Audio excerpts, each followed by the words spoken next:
Britney Spears no solo fue la princesa del pop, fue probablemente el experimento más exitoso y más cruel de la industria del pop moderna. La construyeron perfecta, la vendieron como una fantasía adolescente y cuando dejó de encajar en el molde, la dejaron caer.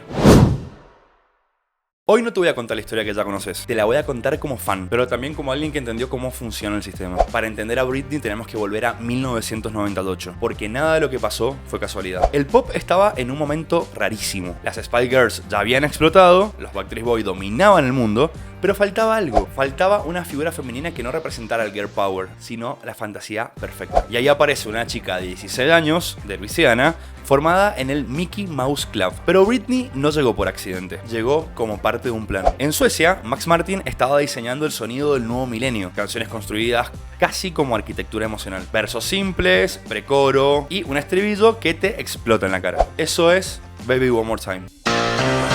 No es compleja y no es matemática. La melodía entra en tu cabeza en los primeros 10 segundos. No es poesía, es impacto inmediato. Y después vino el video, el uniforme escolar, las trenzas, coreo. Eso no era inocente, era provocación empaquetada como inocencia. Y ahí está la genialidad y el conflicto. Acá la industria entendió algo clave, que fue vender adolescencia como fantasía adulta. El single debutó número 1 en el Billboard Hot 100 y el álbum fue uno de los debuts más vendidos de la historia del pop. Pero lo más importante no fue el número 1, fue que en menos de 6 meses Britney se convirtió en el molde pop femenino perfecto. No era rebelde como Madonna, no era vocalmente dominable como Mariah, era perfecta, controlable y coreografiada. Y cuando es algo tan perfecto, genuinamente no es orgánico. Britney no nació como fenómeno, sino que fue diseñada para hacerlo. Igual amamos, obviamente, yo te estoy contando como una historia más cruda, pero fan de Britney. Si el debut fue una bomba, lo que vino después fue conquista total. Entre el 2000 y el 2003, Britney no estaba compitiendo con nadie. Ponele que un poco con Christina Aguilera, pero ella era el estándar. Con Oops, I Did It Again, la fórmula no cambiaba, se perfeccionaba. Más brillante, más elegante y más teatral todavía. Vendió más de 1.3 millones de copias en su primera semana en Estados Unidos. Hasta ese momento, el debut femenino más grande de la historia. Eso no es un éxito, es fenómeno cultural. Como fans, Oops, I Did It Again es una de las mejores canciones de la historia del pop. Exagerada, dramática, amamos. Otros ejemplos son Lucky, que cuando éramos chicos era solo una balada linda, pero hoy la escuchás y es como una profecía. Una estrella famosa, aparentemente perfecta, llorando sola. Es imposible no verlo ahora como algo premonitorio. Tenemos Stronger. Y ahí empieza el quiebre. Con este álbum, Britney deja de ser la chica nueva y se convierte en la princesa del pop adolescente. Pero algo empieza a cambiar. Su voz ya no suena tan infantil, hay más seguridad, hay más intención y nosotros nos volvemos cada vez más fanáticos. Y después viene Britney, que lo lanza en el 2001 y acá pasa algo importante. La niña del uniforme escolar se transforma y nos da una de las mejores canciones de su discografía, I'm Slave For You, que no es un teen pop, sino que es sensualidad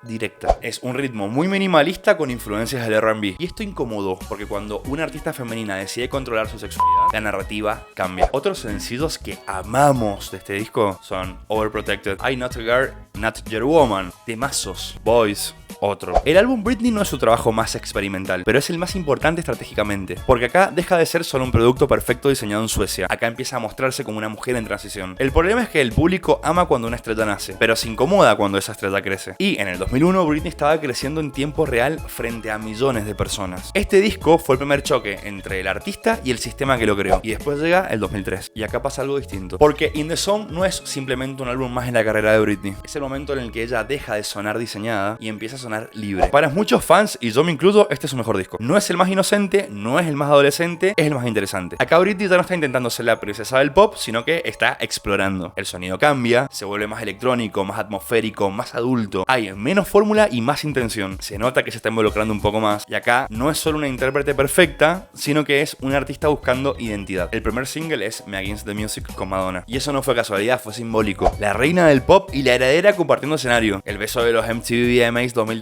no fue solo un escándalo, fue cultura pop en estado puro. Era el mensaje de que Britney ya no era la chica nueva, sino que era parte del linaje. Pero después llega Toxic y ahí nos volvimos locos. Todo cambió. Toxic es elegante, es es nervioso, es raro. Tienes cuerdas inspiradas en Bollywood, un ritmo muy acelerado y una estructura que no sigue fórmulas clásicas del pop. No explota como otros estribillos, te envuelve y te persigue. Es sofisticada, es casi peligrosa y ganó un Grammy a la mejor grabación dance. Y eso no fue menor, fue la confirmación de que Britney no solo vendía discos, sino que estaba marcando dirección sonora. Mucho del electropop que vino después en el 2010 ya estaba insinuado acá. Y en el medio de toda esa producción ambiciosa llega Everytime, minimalista, clásica y voz casi desnuda. Escrita en parte por ella, y eso se siente. Es contenida, es frágil. Entre la sofisticación electrónica y la vulnerabilidad emocional, In The Zone mostró dos cosas al mismo tiempo: poder y grieta. Vendió millones y dominó radios y MTV. Pero lo importante de esto fue el momento donde Britney dejó de ser solo el producto más exitoso del pop y empezó a convertirse en una artista con identidad. Y justo cuando parecía que estaba encontrando su versión más libre, la presión empezó a ser insostenible.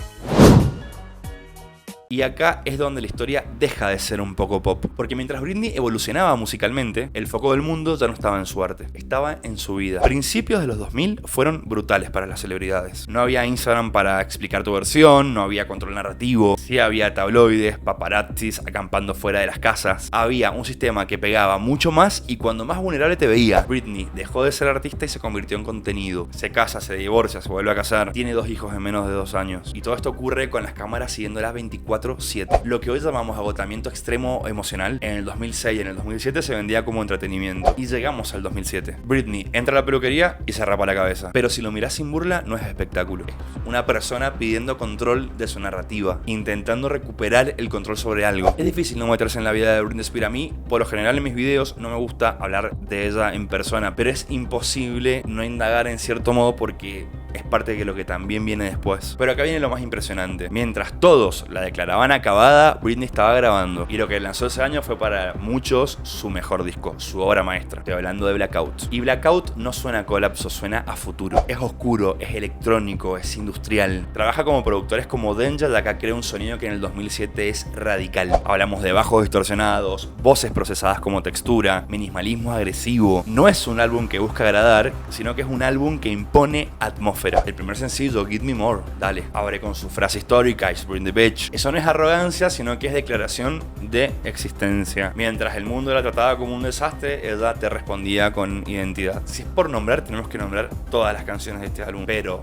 Piece of Me, Get Back, Get Naked, Break the Ice, es que todas. Blackout debutó número 2 en Billboard 200, pero su impacto fue mucho más grande que en los charts. Mucho del electropop oscuro que dominaría los 2010 empezó a consolidarse acá. Hoy está incluido en listas de los mejores discos pop del siglo XXI. Y acá está la paradoja más fuerte de toda la historia. Mientras personalmente parecía desmoronarse, artísticamente estaba en la cima. Pero el sistema no premia la complejidad, premia la estabilidad. Y en el 2008, después de una crisis pública, se estableció una tutela legal sobre su vida y sus finanzas. Un artista que había vendido decenas de millones de discos pasa a no poder decidir libremente su propia vida. Y el mundo lo normalizó. Pero como fan fue confuso, la defendías pero no entendíamos la magnitud. Hoy lo veo distinto, claramente. Britney Spears fue uno de los últimos ídolos pop construidos en pre-redes sociales. No había TikTok, Instagram, YouTube, nada. No tenía control de su propia narrativa. Y la industria en sí hablaba por ella misma. Encima estamos hablando de los 2000, donde también había un machismo tremendo. Se la acusaba por salir a bailar teniendo hijos. O sea, estamos hablando de una cosa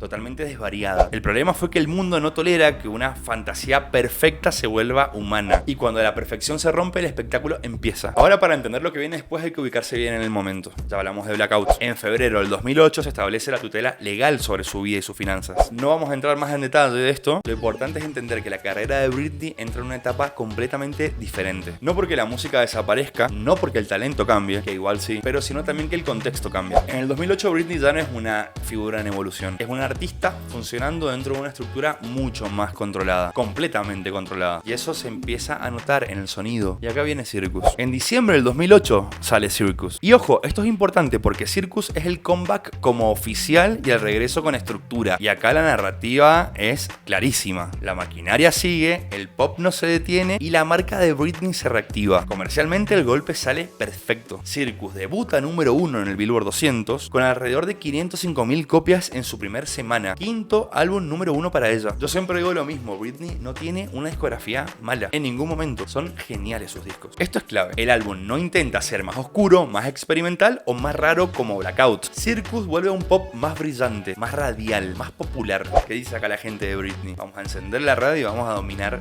todo. El primer misil es Womanizer. Esta canción entró pero con todo. Es de mis menos favoritas. No fue un hit así nomás, sino que fue un evento, fue su vuelta. Tenemos a Circus en pop como espectáculo. El concepto del circo funciona porque es literal y simbólico. Todos mirando, todo exagerado, todo show. Musicalmente es pop dance súper accesible. Yo la amo esta canción, es mi favorita de este disco. No, mentira, If You See Came es mi favorita. Pero lo que voy es que acá se nota el giro. Circus es más limpio, más clásico, menos nocturno y menos experimental. También se estaba queriendo lavar un poco la imagen de eso. Ahora, como fan, yo lo disfruto bastante este disco igual, ¿eh? Pero ¿qué dice la crítica? Circus es un regreso exitoso, pero artísticamente es obviamente mucho menos arriesgado que Blackout. Blackout era vanguardia, era sombra. Y no lo digo como crítica mala, digo más como una lectura. Acá Britney vuelve con un pop masivo y cumple la función y lo logra y lo hace bien. De todas maneras lo amamos. Después de Circus, acá la carrera de Britney entra como una etapa de estabilidad emocional y estabilidad profesional también. Hizo una gira tremenda, producción de estadio 360. Está en esa, la maquinaria estaba funcionando y pasamos al 2011, a uno también de sus mejores discos, Femme Fatale. En el 2011 lanza Femme Fatale y acá Britney hace algo muy inteligente. No intenta reinventar el sonido, sino que lo abraza. Este es su disco más claramente orientado al club. Producciones de Max Martin, Dr. Luke, beats diseñados para el boliche, la pista de baile, para el estadio, para el festival. Tenemos temazos, Holding Against Me, Till the World Ends, Up Down, I Wanna Go. Ahora, siendo honesto, Femme Fatale no es un disco experimental, no es Blackout, no está intentando adelantarse al futuro. Está alineado con el presente. Britney acá no está marcando tendencia, sino que está dominando la tendencia y comercialmente funciona. Debuta número 1 en el Billboard 200, tiene múltiples hits globales, pero artísticamente es un punto donde su identidad sonora se integra completamente al sonido dominante del momento. Eso no le quita mérito, obvio, pero la posiciona como una jugadora como estratégica. Igual ella no tomaba decisiones, pero bueno, amamos a Britney. En fin, Femme Fatale fue la adaptación perfecta a la década del 2010, a ese pop electrónico que sonaba tan bien en esa época. Y está buenísimo. Después de una gira mundial con Femme Fatale y demás, viene Britney Jean y después viene Glory, que son discos que la verdad que yo como fan de Britney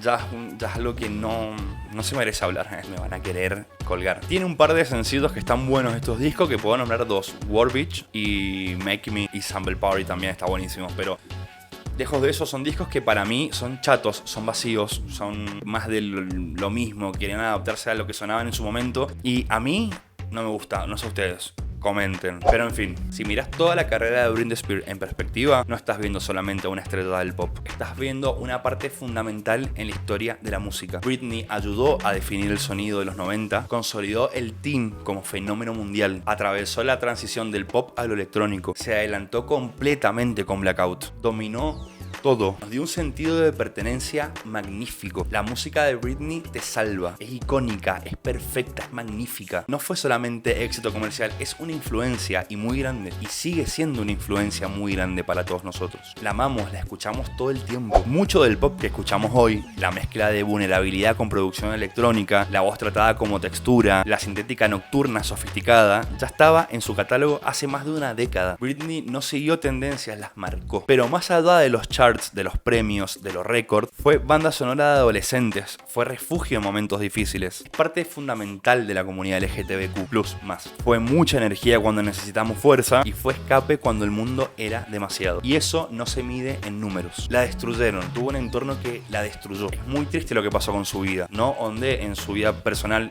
no me interesa seguir haciendo esto. Hay 500.000 documentales donde puedes ver en cualquier plataforma de su vida. Este video va por otro lado, espero que se haya entendido. La amamos, pero la amamos. Pero también fue el ejemplo más visible de cómo funciona la industria del pop, cómo construye mitos, cómo los consume y cómo a veces los deja solos. Pero su música sobrevivió al ruido, sobrevivió a los titulares, al sistema. Hoy no sabemos si Britney va a volver con otro álbum, yo no creo. Y tampoco sabemos si va a querer volver a ser el centro del pop.